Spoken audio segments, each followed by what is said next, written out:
रूस के रणनीतिक रूट पर ड्रोन स्ट्राइक किया गया। यूक्रेन के रक्षा मंत्री फेडोरोव की चेतावनी सामने आई है। फ्रंटलाइन यूनिट को हथियार खरीद की छूट है। यूक्रेन की फ्रंटलाइन यूनिट के $5 अरब का उसको बजट मिला है। फिलहाल ये तस्वीरें आप देखिए।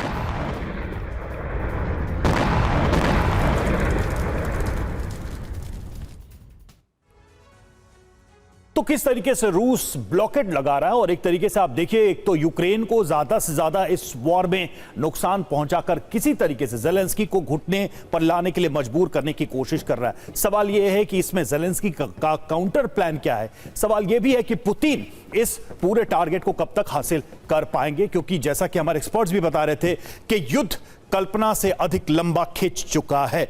तो रूस का लॉजिस्टिक ब्लॉकेड और जेलेंस्की का वॉर प्लान एक एक करके समझते हैं। पहली बात यह, जेलेंस्की का वॉर प्लान क्या है, तो रूस के लॉजिस्टिक रूट पर बमबारी करना एक योजना में शामिल है।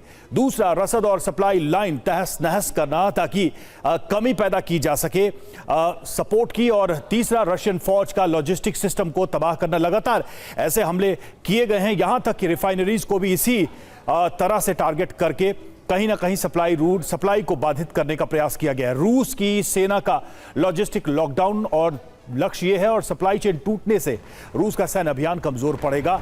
रणनीतिक रूट पर ड्रोन से लगातार हमले किए जा रहे हैं। वेपन फैक्ट्रियों पर चुन कर हमले किए जा रहे हैं। इसका मकसद क्या है? रूस की फौज को बैकफुट पर लाना, पुतिन को वार्ता की टेबल पर लाना, ये सारे इसके मकसद हैं। सवाल यह है कि कौन किसको टेबल पर ले आएगा, क्योंकि यही योजना लगभग रूस की भी है, ताकि किसी तरीके से यूक्रेन को कीव को सरेंडर करने पर मजबूर कर दिया जाए।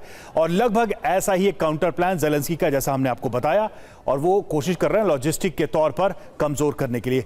अतुल भारद्वाज सर, कितना पॉसिबल है, कितनी कैपेसिटी यूक्रेन की नजर आती है? ये प्लान तो बढ़िया है युद्ध के हिसाब से देखें, लेकिन हमने ये भी देखा है कि ये प्रोसेस या ये प्रक्रिया यूक्रेन 4 साल से ज्यादा समय से अपना रहा है।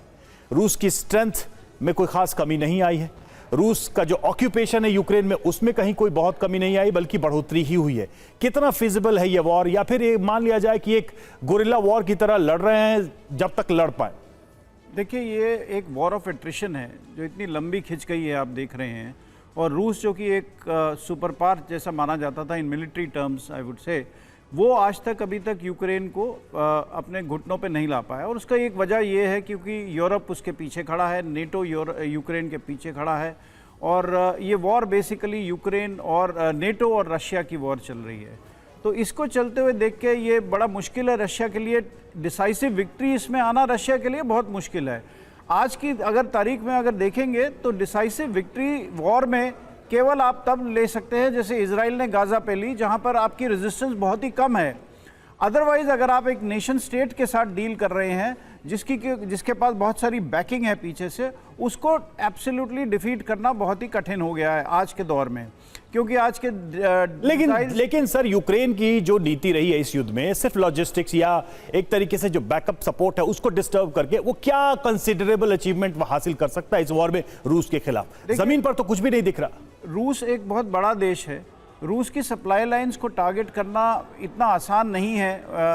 रूस के पास लैंड रूट्स भी हैं जिसके थ्रू वो अपनी सप्लाई लाइंस मेंटेन रख सकता है। चीन से उसका बहुत बड़ा एक जो लैंड लाइन ऑपरेट करती है, रेलवे लाइन ऑपरेट करती है, उसके थ्रू वो जो है वो अपनी सप्लाई लाइंस उसकी चल रही हैं। इसके क्योंकि सबसे बड़ा उसके पास बैकिंग जो है इस वॉर को चलाने के लिए वो ये है चाइना। चाइना जहां तक उसको, जब तक उसको ड्यूल यूज टेक्नोलॉजीज देता रहेगा रूस को, जब तक उसका ऑयल खरीदता रहेगा, रूस को एकदम सप्लाई लाइंस बंद करना या रूस को आइसोलेट करना बहुत मुश्किल है। बिल्कुल।